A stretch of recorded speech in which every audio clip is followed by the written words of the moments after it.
우리가 오후 때는 우리가 구약 성경을 조금씩 그리스도의 관점으로, 언약 관점으로 우리가 보는 시간을 가졌습니다. 그래서 오늘부로 구약 성경 전체가 끝이 나게 됩니다. 쭉 같이 이렇게 읽어 오셨는지는 잘 모르겠는데 오늘 끝까지 우리 인도받는 시간이 됐으면 좋겠습니다. 스가랴서 1장의 말씀을 보면 이렇게 되어 있습니다. 다리오 왕 제2년 8째 날에 여호와의 말씀이 이또의 손자 베레가의 아들 선지자 스가랴에게 임하니라 이르시되 라고 되어 있습니다. 오전에 말씀을 우리가 들었던 것처럼 여기도 보니까 뭐라고 되어 있냐면 스가랴에게 말씀이 임했다 라고 되어 있죠. 모든 성경에 계속 말씀이 나오는 게 뭐냐면 말씀이 임했다 이렇게 나옵니다. 그래서 이 말씀에는 분명히 오전에 말씀드렸던 것처럼 배경이 있고 그에 따른 흐름이 있습니다. 여기에 따라 하나님께서 말씀을 주시거든요. 그래서 내가 말씀을 많이 들었다 보다 더 중요한 게 이 말씀을 붙잡는 게 굉장히 중요합니다. 이거를 제가 오전에 뭐라고 말씀드렸냐면 본질이라고 얘기했습니다. 뭘 붙잡냐가 중요하거든요. 여러분 대화를 하다 보면요 본질을 놓치고 계속 자꾸 쓸데없는 얘기하는 사람 있잖아요. 대화 오래 하면 오래 할수록 더 헷갈립니다. 그거. 그죠? 근데 본질이 통한다? 조금만 얘기해도 알아듣잖아요. 그걸 보고 본질이라고 얘기합니다. 이걸 우리가 138이라고 얘기를 하거든요. 뭘 붙잡냐가 되게 중요합니다. 집중훈련을 이렇게 섬기다 보면 많은 사람들이 집중훈련 때 은혜 받았다 아니면 이번 집중훈련 때 잘 모르겠다라고 말하는 근본 중에 하나가 뭐냐면 내가 지금 당장 문제가 있는데 집중훈련을 하는 도중에 응답됐다라고 간증한 사람이 있습니다. 감사할 일이죠. 그런데 그게 집중의 본질이 아니거든요. 진짜 내가 본질을 딱 알게 되면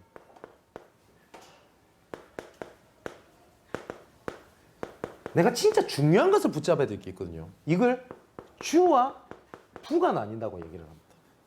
진짜 해야 될 것이 있고 안 해야 될 게 있어요. 자녀를 치유받는 데 도와야 되겠다고 했었을 때 자녀를 잠시 놓아줘야 될 때가 붙잡아야 될 때가 있어요. 그죠?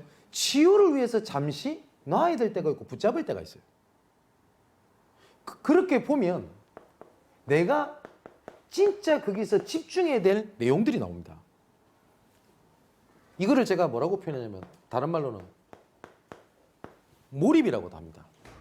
그래서 24시라고 하는 게 시간 개념도 맞지만 방향이다 이렇게 말씀을 드렸죠. 그래서 네 번째, 진짜 시급하게 회복해야 될 게 내 삶입니다. 다른 말로 말하면 시급한 현장이거든요. 근데 거의 대부분이 응답을 놓치고 있고 있는 것이 뭐냐면 내 삶을 딱 놓치고 있어요.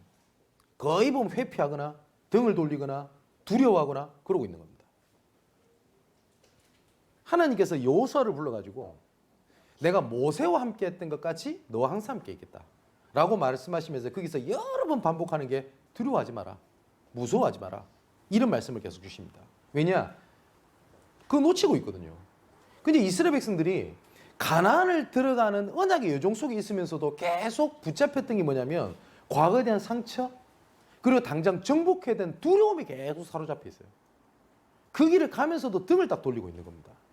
근데 많은 사람들이 이러고 딱 앉아있거든요. 특히 가정 문제 딱 걸리잖아요. 그러면 가정하고 등을 딱 돌려버립니다. 여기서 주와 부가 나뉜다고 했었을 때 잠시 놔줘야 될 때가 있는 거지 포기하라는 말이 아니거든요. 아니면 그게 붙잡혀 있으란 말이 아닙니다.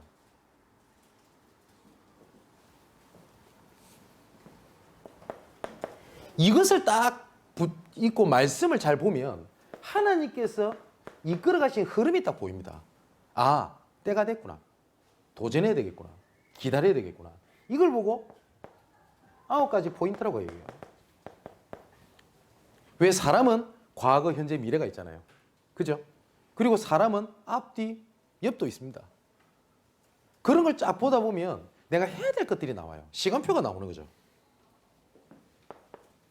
여기서 6번째에 전문성, 쉽게 말하면 내 업입니다. 학업, 직업, 사업. 어쩌면 불신자들도 성공한 사람이 이렇게 합니다. 맞죠? 불신자들도 이렇게 산다니까요. 우리가 그 전도제의 삶 21가지 있잖아요. 21가지도 갈보리 언약, 감남산 언약, 마가다락방 언약 이것 딱 제하고요. 다른 내용을 보면 불신자들도 그렇게 합니다. 불신자들도 이 시대가 진짜 원하는 게 뭐냐? 그럼 내가 뭐 해야 되냐? 그게 일심전심 지속하고요. 오직 유선 재창조를 찾아냅니다. 스티븐 잡스 같은 경우는 세상이 복잡해지면 복잡해질수록 사람의 본질은 간단한 거 심플을 원한다고 그랬거든요. 그래서 심플이라는 단어에 모든 걸 다 걸었어요. 오직 유일성 재창조. 그죠? 근데 이 19가지의 내용이 창세기 3장, 6장, 11장이라는 발판 위에 세워지냐? 아니면 138 언약 속에서 세워지냐? 결국은 이 미래는 이 두 가지 싸움입니다. 이거는 뭐 우선 엘리트만 중요하다 이게 아니야. 이 싸움이라니까요, 결국은. 그래서 우리가 마지막에는 뭘 잡는 거냐? 영적 세계가 있습니다.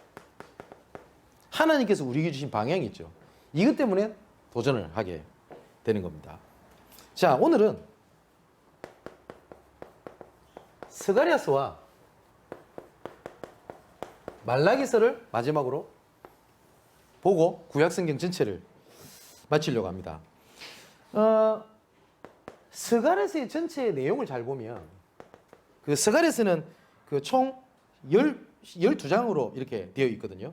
근데 스가랴서가 두 분류로 나뉘어요.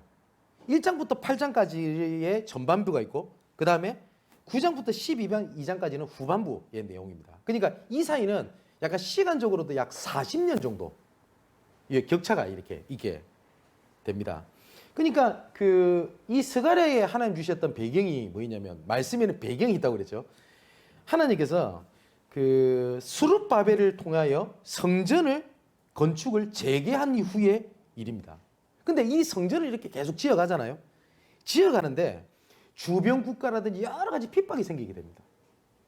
그러다 보니까 또 이스라엘 백성들이 핍박이란 문제 때문에 이 성전을 세우는데 약 16년 정도 이 공사가 중단이 이렇게 되게 돼요. 그래서 하나님께서 스가랴라는 사람을 세워가지고 이 스가랴를 통해서 말씀이 전달되고 난 뒤에 4년 후에 성전이 제2성전 수룹바벨 성전이라고 하죠. 이 성전이 완공이 이렇게 되게 됩니다. 그리고 하반부에는 이제 성전이 지어지고 난 이후에 하나님의 말씀이거든요. 근데 또 문제가 와요. 뭐냐면 완공이 되었어요. 쉽게 말하면 우리에게 복음을 주신 겁니다. 이 복음을 주셨음에도 불구하고 포로에서 귀환했던 이스라엘 백성들이요 굉장히 불안한 겁니다. 복음이 선포되고 복음이 완성되었음에도 불구하고 이 포로 귀환자들이 굉장히 불안에 떨게 돼요. 그 이유 중에 몇 가지가 있는데 그때 당시 수룹바벨이라는 총독이 주관을 해가지고 성전을 재건하게 되고 그때 대제사장 이름이 여호수아입니다. 구약에 나오는 그 여호수아하고 다른 동명이인이에요. 그 여호수아가 나중에 죽어요. 죽고 난 다음에 이 사람들한테 큰 문제가 하나 닥치는 게 뭐냐면 전반부는 성전이 올바르게 세우지 못했고 하반부는 지도자가 없었던 겁니다. 그러면 여기서 생각해야 될 게 복음에 대한 내용과 이거에 대한 리더의 부재입니다. 스가랴서에는. 지금도 똑같습니다. 지금은 복음이 회복되어졌는데 이것을 현장에 들고 들어갈 리더가 없어요. 가지고는 있는데 전달할 자가 없는 겁니다. 이 말씀을 하나님께서 예레미야 애가에서도 말씀하십니다. 지금 젖먹이가 젖을 먹지 못해서 입천장이 달라붙어가지고 지금 그러고 있는데 나의 백성, 나의 지도자들은 광야의 타조 같도다. 진짜 복음을 가지고 그 전달이 리더들은 다른 데 관심이 있어가지고 어디야? 자, 광야 타조처럼 막 돌아다니는 겁니다. 지금도 어쩌면 이런 시대입니다.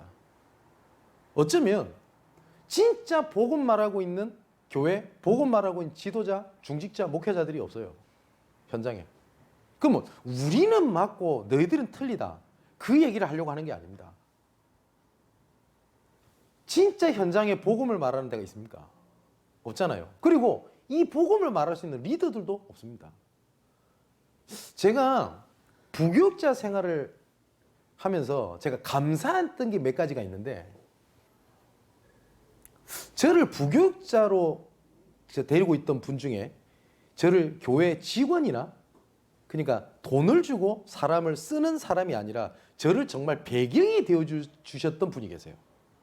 어느 정도까지 그렇게 배경이 되어 주셨냐면, 제가 뭐 본부에서 사회가 하고 이럴 때가 아닙니다. 막 그냥 일반 전도사하고 똑같아요. 그런데 제가 너무 훈련이 받고 싶고 존다고 싶으니까 목사님이 배경이 되어 주셔가지고 막 돌아다니라는 거예요. 그래서 그 말도 순전하게 듣고 알아서 잘 해야 될 건데 막 돌아다니는 겁니다. 그냥 교회에서 난리가 났어요. 왜냐? 교회 봉고차를 끌고 돌아다니는데 한 달에 일주일 동안 기름값을 40만 원씩 이렇게 청구를 하니까요. 제가 막 돌아다니니까. 그럼 재정부에서 가만히 있겠습니까? 전도사 하나 데리고 왔는데 수협회 때 잘 안 나타나지. 그죠? 제가 좀 그때 좀 어리숙한 거죠. 그걸 지켜야 되는데. 그래서 막 교회 난리가 났길래, 보통 그러면 목사님들이 어떻게 하냐면 불러가지고 좀 어쩌겠냐, 좀 자중해라 라고 이러셔야 될 거 아닙니까? 저를 부르시더니 오늘은 오후 예배 집에 가라는 거예요. 집에서 인터넷으로 드리래요. 위승 예배. 저 교회 잘린 줄 알았습니다. 그래서 더벅더벅 들어갔더니 제가 없으니까 이제 성도들 모아놓고 막 화를 내셨대요. 뭐라고 화를 내셨냐면, 전도사 한 명 데려와가지고 무슨 덕을 보겠다고, 맨날 렘넌트의 발판, 중직자의 전도자의 배경, 이딴 소리 하지 말고 교회 다 없애버려라. 화를 내신 거예요. 그런 얘기를 하셨대요. 저는 직접 들은 건 아니고요. 그러나 이제 그 다음 저녁에 부르시더라고요. 부르시면서 카드를 떡 주세요. 뭐라고 말씀하시냐면, 야, 매주 이렇게 청구하면 눈치 보이잖아. 청구하지 말고 카드 써버리라는 거예요. 그래서 그럼 또 제가 또 좀 규모 있게 해야 되는데, 그때 제가 어리숙했어요. 이걸 갖고 막 쓰고 돌아다니는 겁니다. 이제 봉고차가 아니라 좀 피곤하면 비행기 타버리고 막. 제가 그랬어요. 제가 잘못한 겁니다. 제가 그러고 난 다음에 나중에 제가 본부에서 사역을 하게 되고, 나중에 류 목사님 지시로 제가 다른 게 부교육자로 가게 될 때, 교회 이제 그러니까 열세도 내야 되고 다 반납해야 될 거 아닙니까? 그때 카드를 반납했을 때 그때 제가 알았어요. 그 카드가 교회 카드가 아니라 목사님 개인 카드였어요. 목사님은 너는 내 밑에 전도사이기 전에 내 아들과 같다고 생각을 하셨던 거예요. 제가 그분의 배경과 호의를 저는 잊지를 못합니다. 하나님께서 나중에 시간을 주신다면, 기회를 주신다면 저도 부교육자를 그렇게 세워야 되는 게 맞다는 생각이 듭니다. 우리게 부모사님 계시는데 제가 어떤 얘기도 종종 했었냐면, 지금 자세한 것을 지금 말씀 못 드리겠습니다만은 내년에 전도 캠프에 대한 그림이 몇 가지가 있습니다. 어떻게 될지 모르지만 지역에 이제 올바른 이제 눈에 보이는 캠프를 한번 해보겠습니다. 그리고 진짜 이게 전도구나 라는 걸 느낄 수 있는 시간표가 저는 왔다고 저는 확신합니다. 필요하다면 제가 부목사님 파송할 겁니다. 만일에 교회가 됐다? 그럼 교회를 세워줄 겁니다. 그게 맞잖아요. 그래서 우리 교회 막 지역지역 생기는데 꼭 우리 교회 사람들 챙기는 쪽으로 일이 있어야 될 게 아니잖아요. 그래서 나중에 전사님들이나 부목사님, 부교육자들 올 때 이런 리더 한 명이 그렇게 중요하단 말이에요. 그죠? 그리고 이런 리더 하나를 세우는 게 교회 살리는 거하고 똑같습니다. 오전에 제가 광고를 드렸듯이 우리 조영래 전사님 이런 분들 제대로 좀 돕고 좀 기도해주고 배경이 되어줘야 될 것이, 지금 여러 가지 우리는 알지 않습니까? 다락방에 대해서 온갖 오해하는 사람들이 있고, 이걸 우리가 아무리 외치고 달라들고 땡깡을 써도 그 사람들 욕하는 거 어쩔 수 없습니다. 근데 이걸 바꿀 수 있는 딱 방법이 하나가 있어요. 우리 단체에서 이 메시지가, 이 복음이 전혀 문제가 되지 않는다라고 말을 하는 석학이 하나 나와버리면 이게 달라져요. 그 역할을 할 수 있는, 어떻게 보면 우리 제일 앞서가는 사람이 조영래 전사입니다. 그래서 지금 우리 강상 목사님이나 몇 분들이랑 해서 조금 후원회도 좀 결성을 하고 해서 지금 도우려고 하는 겁니다. 이것은 돕는다기보다는 제가 잘 쓰는 표현, 투자입니다. 어쩌면 우리 단체에 중요한 미래가 걸려 있어요. 우리 렘넌트를 돕는다는 게 아니라, 우리 렘넌트도 알 거 아닙니까? 청년들. 가끔 제가 밥을 사면 사준다 안 하거든요. 제가 투자라고 얘기를 하거든요. 그래서 어떤 친구한테 농담으로 10배, 100배 내가 돌려받겠다고 얘기를 합니다. 그 말은 진짜 투자거든요. 자, 보십시오. 스가랴에 보면은 여러 가지에 대한 환상에 대한 내용이 나옵니다. 이 내용이 다 무엇인지를 다 알 필요는 없겠습니다만은 대충 얘기를 하면 화석류 나무 사이의 말탄자는 그 건축을 돕고 위로하는 하나님의 군대에 대한 내용입니다. 그리고 넷불과 공장은 성전 건축을 방해하는 대적자에 대한 심판을 의미하고요. 또 청량줄을 잡았다는 것은 하나님의 보호를 의미하고 하여튼 이렇게 나와요. 그러니까 하나님께서는 언약의 여정을 이끌어 가시는데 막혔다 안 막혔다가 아닙니다. 우리는 응답이 있다 없다가 아닙니다. 문제가 있다 없다가 아닙니다. 전부 다 과정입니다. 하나님의 언약의 여정을 끝까지 이끌어 가십니다. 이거를 하나님께서 스가랴를 통해서 환상을 통해서 보여주시게 된 겁니다. 근데 스가랴서 7장부터 하나님께서 몇 가지를 말씀하신 게 있어요. 뭐라고 말씀하시냐?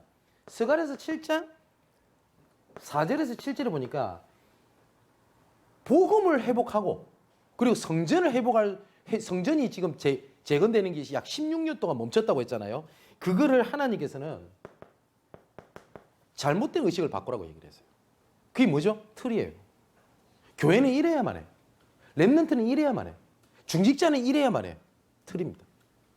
물론 만일 우리 장로님들이 실수했을 때가 있을 겁니다. 그럼 우리가 이런 얘기를 많이 하죠. 어떻게 장로님들이 장로가 돼서 저럴 수 있지? 예, 맞는 말일 수 있습니다. 그래서 저 장로님이 그리스도가 필요한 겁니다.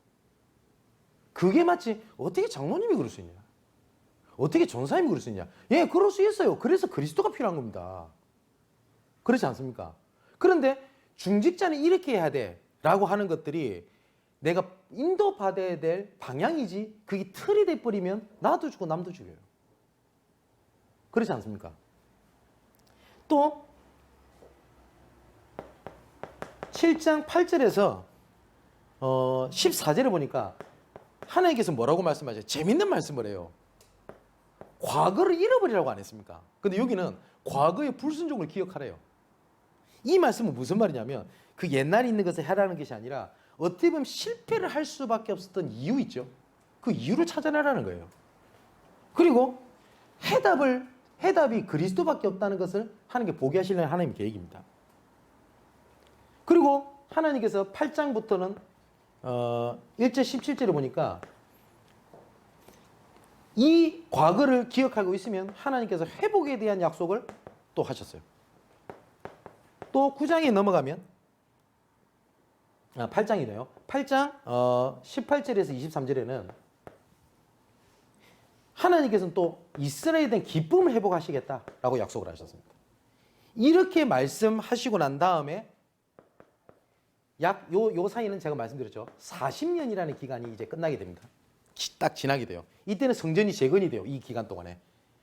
이 말씀을 주시고 난 다음에 16년 동안 갇혀 있었던 성전 건축이 단 4년 만에 수룹바벨 성전이 완공이 딱 되게 됩니다. 그래서 처음에 말씀이 임하니라. 이 말씀이 보통 얘기 아니라니까요. 열심히 한번 해보자 성전 짓자 해도 안 됐는데 어떻게 됐냐. 말씀이 딱 임해버린 겁니다. 만일 우리 양문교회에 나중에 필요하면 우리가 미션홈을 세우자. 아니면 진짜 RUTC 세우자. 그러면 우리가 교회를 넓은 데로 우리가 또 RUTC를 놓고 우리 하자. 이러면 아마 우리 재정국이나 우리 중직자분들은 당장 그 생각부터 들 겁니다. 얼만큼 들겠냐? 감당하겠냐? 예산. 그걸 무시하자는 말 아닙니다. 근데 우리가 돈이 있다고 할 수 있냐? 그것도 아니거든요. 그죠? 그러면 가장 먼저 우리가 잡아야 될 것이 뭐냐? 여호와의 말씀이 맞니라. 말씀이 맞냐라는 거예요. 그러면 만일에 우리 청년들이 어떤 중요한 도전을 하겠다 할 때 이게 맞냐 틀리냐는 것 갖고 고민을 할 이유가 없어요. 여호와의 말씀이 임하니라. 이겁니다. 그러면 40년 뒤에 하나님께서 다시 말씀이 임하는데 하나님께서 그때는 경고를 하시는 겁니다. 멸망과 회복에 대한 얘기를 하세요. 왜냐? 또 잃어버렸거든요. 이 사람들이. 근데 하나님께서는 또 신기하죠. 스가랴서 12장 10절에 경고를 말씀하시면서 이렇게 말씀을 하셨습니다. 제가 읽어드릴게요.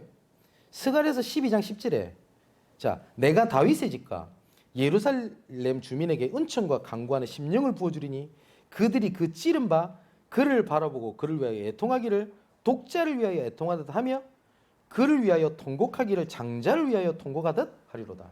누구를 얘기하는 것 같아요? 그리스도를 의미합니다. 그러니까 경고를 말씀을 하시는데 이것만 들으면 야, 우리 큰일 나겠구나. 근데 하나님은 항상 해답을 주시는데 그리스도를 통해서 해답을 주십니다. 자, 이제 말라기입니다. 이 말라기 때 여러 가지 배경이 있겠죠. 근데 이 말라기 때 이 배경은 뭐가 있었냐면, 우선은 이 말라기 때는 영적으로 굉장히 부패했던 시기입니다. 이 말라기랑 이 나중에는 그 마태복음이 나오죠. 이 구약 끝이니까. 그러면 요 때부터가 이제는 신약으로 흘러 들어가는데, 약 이 기간이 400년이라는 기간이 있게 됩니다. 그러면 이때 이스라엘 상태의 배경이 어땠는지 아시겠죠? 또 그냥 또 잃어버린 거예요. 그래서 이 400년 동안을 신구약 중간사라고 부르는데, 이때는 하나님께서 선지자도 보내시지 않고 말씀을 주시지 않았던 시기입니다. 이때 하나님께서 마지막으로 경고했던 말씀이 말라기입니다. 그래, 이 사람들이 부패를 하다 보니까 뭘 딱 놓치게 되냐면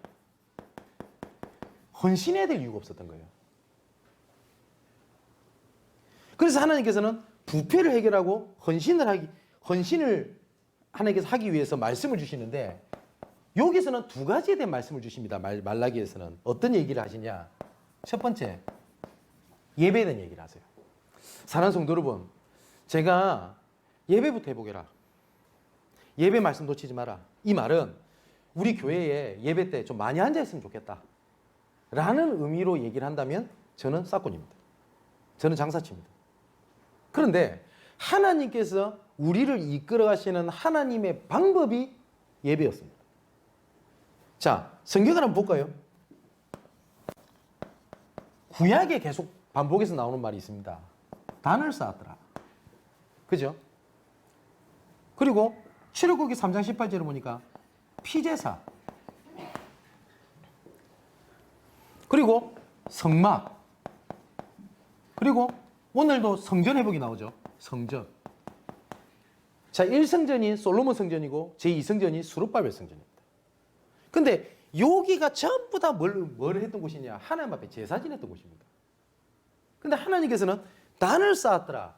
아브라함이 단을 쌓고 이삭이, 야곱이, 맞죠? 그때마다 하나님의 말씀이 임했고 그때부터 성취되기 시작을 했습니다. 노예로 빠졌어요.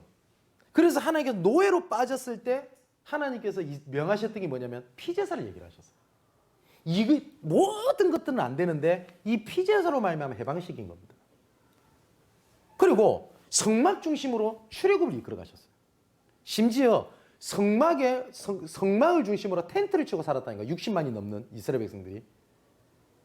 그리고 이스라엘 백성들이 그 포로로 잡혀갔을 때 1차, 2차, 3차 포로 기환을 한단 말이에요. 이 포로 기환을 하는 기준이 전부 다 뭐였냐? 오늘 스가랴서도 봤듯이 성전 회복을 중심으로 회복시키십니다. 그게 하나님의 방법입니다.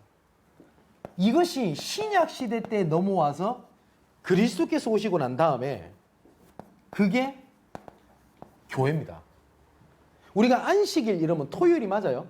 그래서 안식교라고 하는 이단이 있죠. 토요일날 자기들 뭐예요?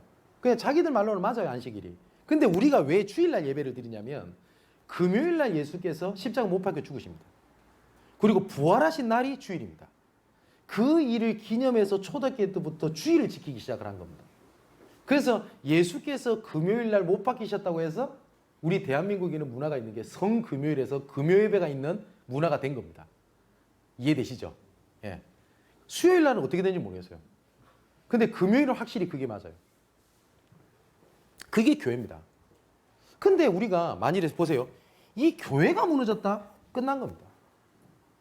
우리 자녀들에게 우리 랩런트들이 교회가 우습게 보였다. 그러면 그 친구는 영적 미래는 끝난 겁니다. 저는 참 감사한 게 제 어머니가 저를 신앙 교육을 시키실 때 이거를 그렇게 철저히 하셨어요. 어느 정도였냐면 저는 그 보충수업 세대거든요. 이 말이 보충수업이고 자율학습이지 그 참여를 무조건 해야 돼요. 빠질 수 없어요. 근데 어머니는 항상 방학 때 빠진다고 해라.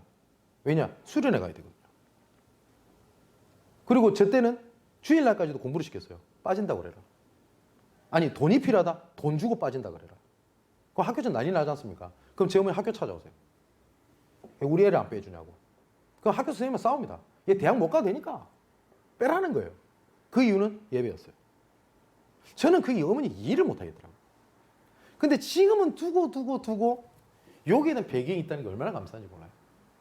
한 번은 저희 어머니가 전화 와가지고 막 울어요. 그래서 왜 그러신가 들어봤더니 그 저희 누나가 그냥 저한테는 재앙이 되는 거죠. 저 광양제철소에 조금 높은 위치에 있어요. 항상 돌발 상황이 생기면 발전소니까 가고 이래야 되니까 뭐 좀 캠핑을 가고 싶었나 봐. 근데 좀 뭐 2박 3일 이렇게 놀러 가는데 주일을 끼고 간 거예요. 그럼 사랑하는 성도 여러분 생각해 보세요. 주일에 한 번 끼고 놀러 갈 수 있잖아요. 어쩌면.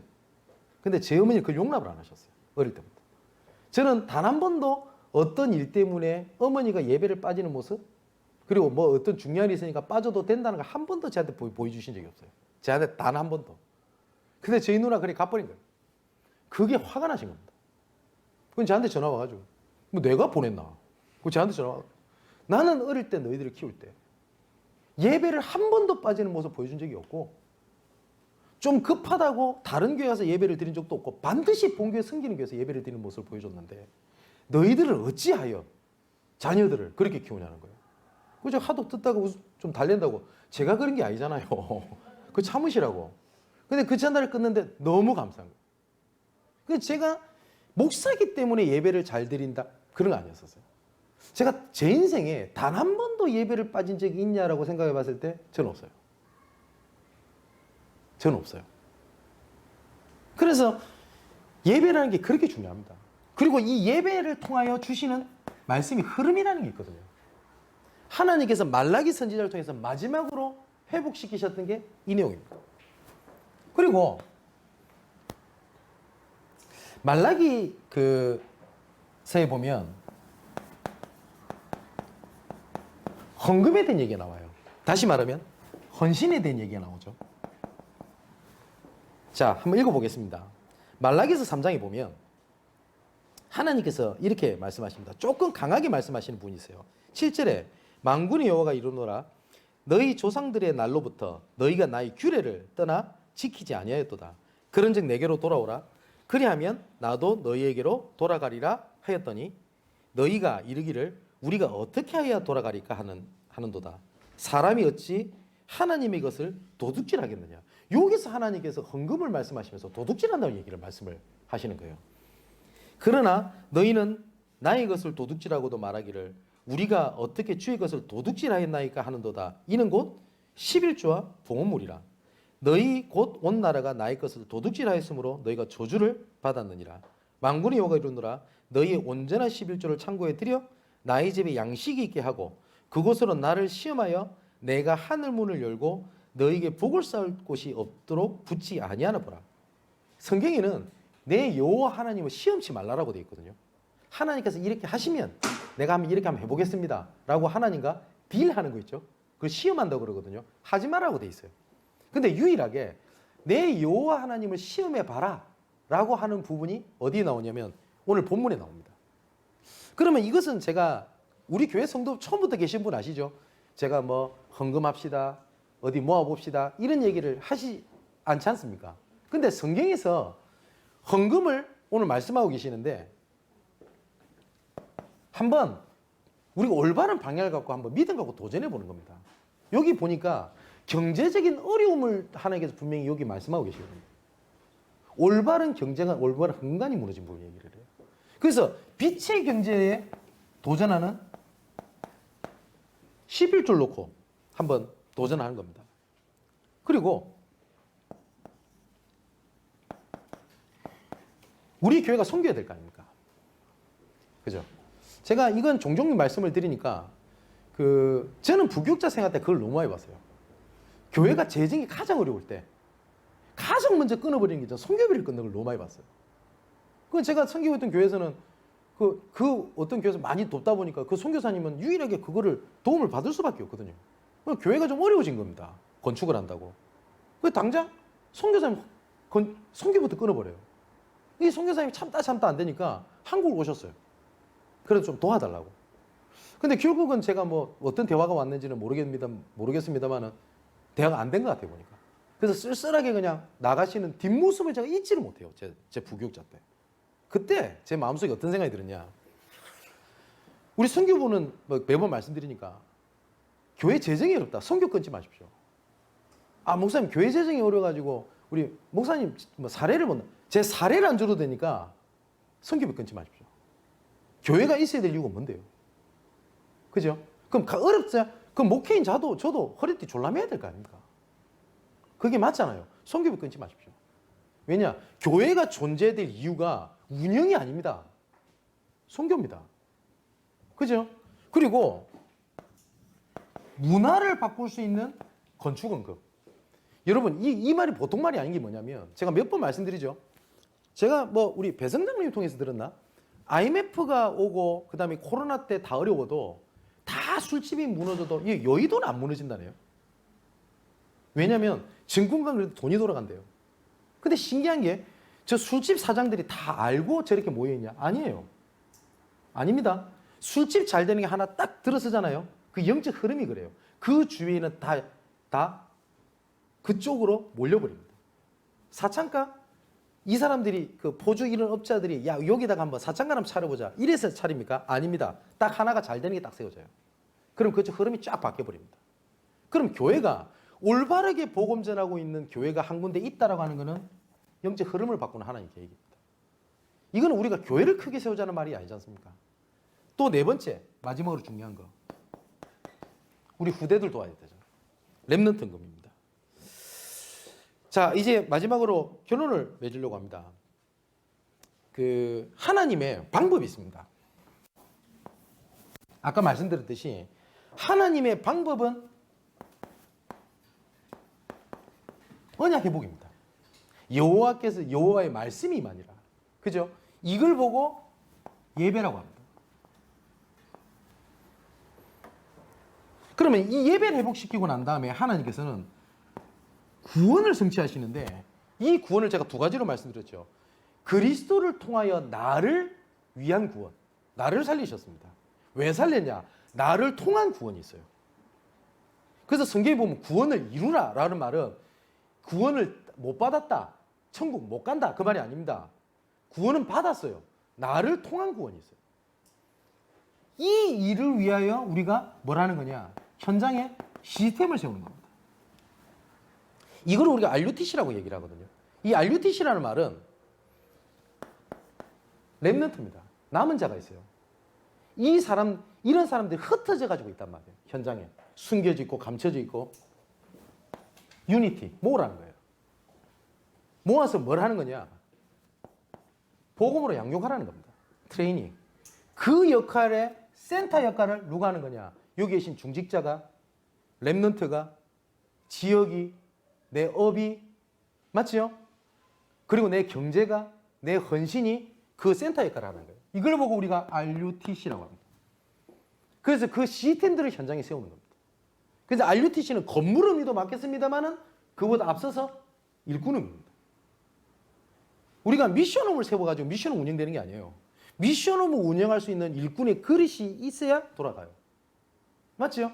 지게를 세운다고 지게를 돌아가는 게 아닙니다. 지게로 움직일 수 있는 일꾼이 준비돼야 지게가 돌아가요. 다시 말하면 건물이 없어도 일꾼이 준비되면 되어지게 돼 있어요. 그 시스템을 세우자는 겁니다. 소론에 말씀드렸던 것처럼 그래서 우리가 복음의 리더를 세워야 된다. 우리 스가랴서를 보면서 그죠? 왜냐? 이 중간에 끊겨졌던 이유가 리더였어요. 이 말라기 시대 때 이후에 말씀이 끊어지게 되는데 이 회복을 시키기 위하여 하나님께서 두 가지를 말씀하신 겁니다. 예배와 헌신을 말씀하셨어요. 언약이 전달되고 그리고 오늘 주셨던 말씀처럼 24시가 온전히 회복되고 지금까지 누리지 못했던 응답과 평안함과 축복이 각 사람들에게 임하게 되시기를 주님의 이름으로 축원을 드립니다. 기도하겠습니다. 나의 하나님 감사함을 드립니다. 사람 살리는 응답이 있게 하여 주시옵소서. 복음을 가지고도 현장으로 나아갈 수 있는 일꾼이 없고 리더가 없는 시대에 사람을 살리고 사람을 세우는 교회가 되게 하여 주시옵소서. 올바른 예배와 올바른 헌신을 통하여 지역 문화를 살리는 응답이 있게 하시고 세계 선교가 끊어지지 아니하며 후대를 살리는 일이 일어나게 하여 주옵소서. 이 일을 위하여 빛의 경제에 믿음 갖고 도전하는 산업인이 일어나게 하시고 경제인이 일어나게 하여 주옵소서. 살아계신 예수 그리스도 이름으로 기도하옵나이다. 아멘.